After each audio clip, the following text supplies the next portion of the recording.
আলাইহি ওয়াসাল্লাম আদবের ব্যাপারে আমাদের বারবার সতর্ক করছেন। আদবের বিভিন্ন দিক দিয়া আমাদেরকে উপদেশ দিয়া গেছেন রাসূল সাল্লাল্লাহু আলাইহি ওয়াসাল্লাম। আদবের ব্যাপারে অনেক আয়াতের মধ্যে একটা গুরুত্বপূর্ণ আয়াত হলো, একবার ওমর রাদিয়াল্লাহু আনহু, আবু বকর রাদিয়াল্লাহু আনহু সহ বিভিন্ন সাহাবায়ে কেরাম রাসূল সাল্লাল্লাহু আলাইহি ওয়াসাল্লামের সামনে বসা ছিলেন। তো নবীজির সামনে যখন বসা ছিলেন তখন তামিম গোত্রের কিছু লোক রাসূল সাল্লাল্লাহু আলাইহি ওয়াসাল্লামের কাছে আসলো যে তামিম গোত্রে কাকে সরদার বানানো যায়, কাকে নেতা বানানো যায়। তো এই বিষয়ে যখন আলোচনা উঠলো, রাসূল সাল্লাল্লাহু আলাইহি ওয়াসাল্লামের সামনে হযরত আবু বকর একজনের নাম প্রস্তাব করলেন। ওই সময় হযরত ওমর রাদিয়াল্লাহু আনহু তাদের গোত্রের নেতা হিসাবে অন্য আরেকজনের নাম প্রস্তাব করলেন। তো উভয়জনে যে যার নাম প্রস্তাব করছে, এই প্রস্তাবিত ব্যক্তির নাম নিয়ে ব্যক্তিদের বিভিন্ন প্রসঙ্গ নিয়ে কথা বলতে বলতে উভয়জনের কথার আওয়াজটা একটু বড় হয়ে গেল। আওয়াজটা স্বাভাবিক আওয়াজের চাইতে একটু উঁচু উঁচু ভাব হয়ে গেল। তো আল্লাহ তাআলা আয়াত নাযিল করলেন, ইয়া আইয়ুহাল্লাযীনা আমানু লা তুকদ্দিমু বাইনা ইয়াদাইল্লাহি ওয়া রাসূলিহি ওয়াত্তাকুল্লাহ ইন্নাল্লাহা সামিউন আলীম। ইয়া আইয়ুহাল্লাযীনা আমানু লা তারফা'উ আসওয়াতাকুম ফাওকা সাওতিন নাবিয়্যি ওয়া লা তাজহারু লাহু বিল কওলি কাজাহরি বা'দিকুম লিবা'দিন আন তাহবাতা আমালুকুম ওয়া আনতুম লা তাশউরুন। আল্লাহ তাআলা সতর্ক করে দিলেন যে হে মুমিন বান্দাগণ, তোমরা কথা বলার সময় নবীর সামনে তোমাদের স্বর আওয়াজ উঁচু করিও না, স্বাভাবিকভাবে কথা বলো। রাসূলের আওয়াজ যে পরিমাণ হয় এর চাইতে আরো নিচু আওয়াজে কথা বলো। আল্লাহ তাআলা ভদ্রতা শিখাইলেন, আদব শিখাইলেন বান্দাদেরকে যে বড় কারোর সামনে কথা বলতে হইলে, মুরব্বী কারোর সামনে কথা বলতে হইলে সাহাবায়ে কেরামের সকলের মুরব্বী ছিলেন রাসূল সাল্লাল্লাহু আলাইহি ওয়াসাল্লাম। রাসূল সাল্লাল্লাহু আলাইহি ওয়াসাল্লামের চাইতে যারা বয়সে বড় তাদের মুরব্বী ছিলেন রাসূল সাল্লাল্লাহু আলাইহি ওয়াসাল্লাম। যেহেতু তিনি নবী, সম্মানের বিবেচনায় তিনি সবচেয়ে বড়। তো আল্লাহ তাআলা আদব শিখাইলেন বান্দাদেরকে যে রাসূলের সামনে যখন কথা বলবা তখন গলার আওয়াজ যাতে রাসূলের আওয়াজের চাইতে উঁচু না হয়, এবং তোমরা নিজেরা যখন পরস্পর একে অপরের সাথে কথা বলো যে আওয়াজে কথা বলো, অনেক সময় দেখা গেছে সমবয়সী লোক থাকলে, মুরব্বী কেউ না থাকলে আমরা একটু জোরে আওয়াজে কথা বলি, আওয়াজটা একটু হই হুল্লোড়ের মতো অনেক সময় হইতে পারে। কিন্তু বড় যদি কেউ থাকে, মুরব্বী যদি কেউ থাকে, বিশেষ করে রাসূলের সামনে একে অপরকে যেভাবে রাখো, কথা বলো, রাসূলের সামনে তোমরা ওইভাবে কথা বলতে যাইও না। আদবের প্রতি খেয়াল রাখো, রাসূলের মর্যাদার প্রতি খেয়াল রাখা, আওয়াজ নিচু করে তোমরা কথা বলো। যদি এই বিষয়ে তোমরা খেয়াল না রাখো তাহলে তোমাদের আমল সব নিষ্ফল হয়ে যাবে। আমল করবা কিন্তু আমল শেষ হয়ে যাবে, আমলের কোনো ফল পাওয়া যাবে না, ফলহীন আমল হবে। এই জন্য সকল ক্ষেত্রে বড়দের সামনে কথা বলার সময়, কোরআন হাদিসের আলোচনার সময়, ইসলামী যত নিদর্শন আছে এই সকল নিদর্শনের আলোচনার সময়, এই সকল বিষয়ে কোনো কথা বলার সময় শ্রদ্ধার সাথে, আদবের সাথে কথা বলতে হবে। তারই রাসূলের সুন্নাত, টুপি রাসূলের সুন্নাত, তারই টুপি নিয়ে যদি আমি কোনো কথা বলতে চাই, আদবের সাথে, তাজিমের সাথে আমাকে কথা বলতে হবে। কোনো বড়দের সামনে যদি আমি উপস্থিত থাকি, তার সামনে আমাকে আদব বজায় রেখে আমাকে চলতে হবে, কথা বলতে হবে।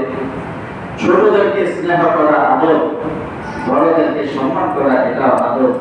দ্বীন এবং শরীয়তের যত গুরুত্বপূর্ণ বিষয় আছে, দ্বীন এবং শরীয়তের নিদর্শন যেগুলো আছে, ওই সকল বিষয়ে শতভাগ আদব রক্ষা করে চলা এটা প্রত্যেক বান্দার জন্য গুরুত্বপূর্ণ একটা দায়িত্ব।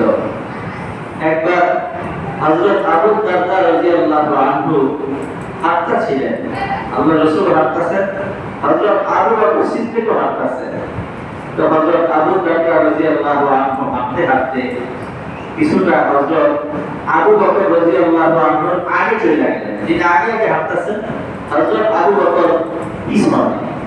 রাসূল সাল্লাল্লাহু আলাইহি ওয়াসাল্লাম হযরত আবু বকর রাদিয়াল্লাহু আনহুকে বললেন যে তুমি আবু বকরের পিছনে হাঁটো, কেননা আবু বকর উভয় জাহানে তোমার চাইতে বেশি সম্মানী, দুনিয়াতেও সে তোমার চাইতে বেশি সম্মানী, পরকালীন জীবনেও সে তোমার চাইতে বেশি সম্মানী।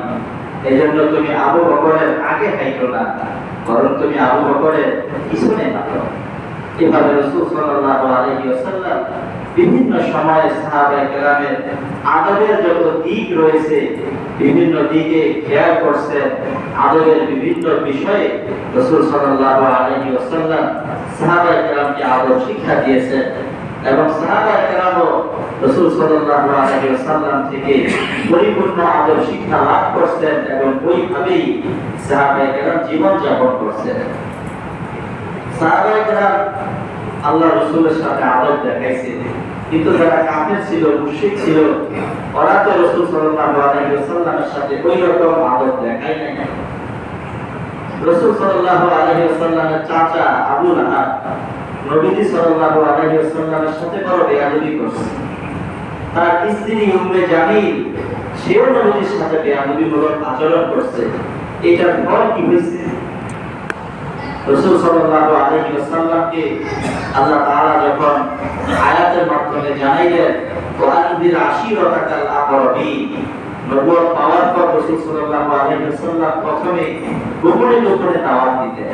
নবুয়ত যখন পাইছেন সাথে সাথেই প্রকাশ্যে রাসূল সাল্লাল্লাহু আলাইহি ওয়াসাল্লাম দাওয়াত দিতেন না, গোপনে দাওয়াত দিতেন। যখন আল্লাহ তাআলা এই আদেশ দিলেন ওয়ানদির আশিরাতাকাল আকরাবিন, তোমার নিকটতম যে সকল আত্মীয় স্বজন আছে, বংশের গোত্রীয় যে সমস্ত লোক আছে তাদেরকে তুমি দাওয়াত দাও, তাদেরকে দাওয়াত দাও। প্রকাশ্যে দাওয়াত দেওয়ার আদেশ আল্লাহ তাআলা দিলেন। এরপর রাসূল সাল্লাল্লাহু আলাইহি ওয়াসাল্লাম সাফা পাহাড়ে উঠলেন। পাহাড়ে উঠা তার বংশধর যারা ছিল তাদের সবাইকে ডাক দিলেন যে আব্দে মানাফ গোত্রের যারা আছো, কুরাইশ যারা আছো, আব্দুল মুত্তালিবের বংশধর যারা আসো তোমরা এদিকে আসো।